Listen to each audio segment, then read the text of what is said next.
Food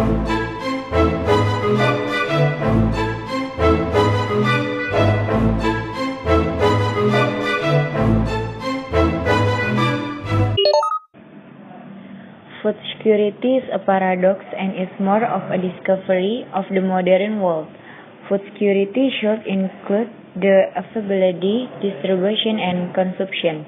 Agriculture development has a common goal of promoting agribusiness, namely by building a synergistic and harmonious aspect. 1. Upstream agricultural including seed, other production inputs and agricultural machinery.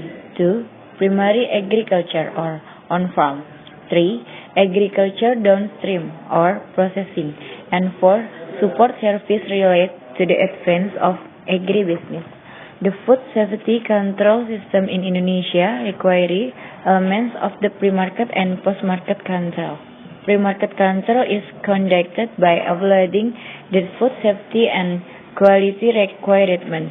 If a product is found to meet the necessary requirements, the product is provided with registration approval number and it becomes eligible for the retail market.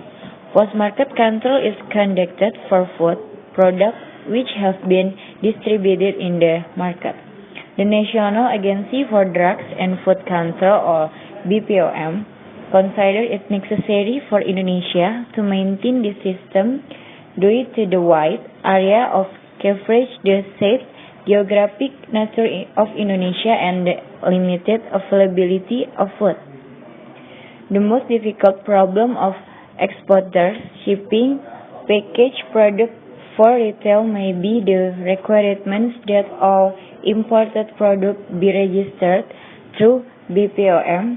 Additionally, some products require additional approvals from other Government of Indonesia or GOE regulatory agency. For example, an import permit or SPP is also required for food products containing animal-based ingredients from the Director General of Livestock in the Ministry of Agriculture, as well as from BPOM import of milk, poultry, dairy, and fresh. Fruit can be subject to shifting regulation and requirements.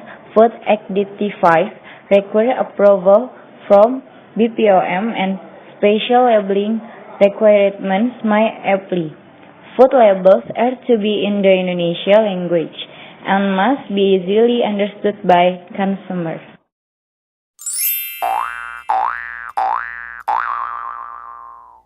In order to realize food sovereignty, President Jokowi chose directly to the heart of the matter. He targeting swasembada in four main commodities: rice, sugar, corn, and soybean in next 3 until 4 years. Optimism that swasembada will be achieved is sustained by food production begin to increase and improve food management system. Policy direction of this program, the first priority of research and development mainly focus on the area of food and agriculture.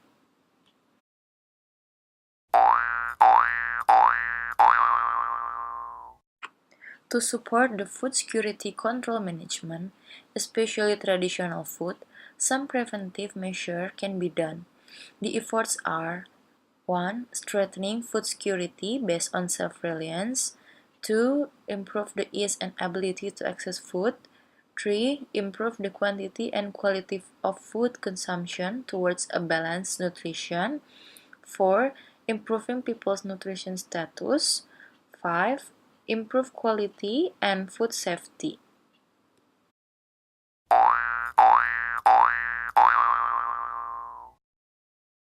The policy of trade that exists in Indonesia, especially those that refer to legal imports regulated in Undang-Undang Nomor 7, 2014 on trade. In this case, the Trade Minister also issued regulation for the control of export and imports, and to protect food availability regulated in Undang-Undang Nomor 12, 2013 concerning food.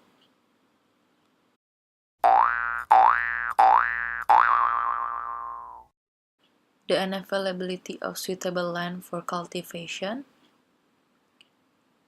unavailability of seed and production facility, the technical unreadiness, financing support farming, environmental factors, agricultural trade policy, general policy of agricultural development, the preparation of human resource reliable.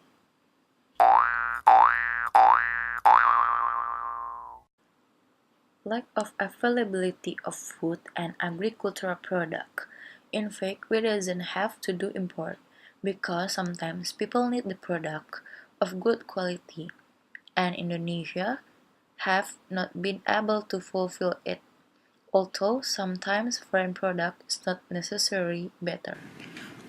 With its vast and abundant fertile soils, Indonesia is a major global key producer of a wide variety of agricultural tropical products, and although agriculture's share of the country's gross domestic product or GDP has declined markedly during the last 5 decades, it still provides income for the majority of Indonesian households today. In 2012, the sector employed around 49 million Indonesian individuals, which represent 41% of the total Indonesian labor force, but although in absolute numbers, the agricultural workforce keeps growing, its relative share of the total Indonesian workforce has declined significantly from 55% in the 1980s to 55% in the 1990s and currently to 41%.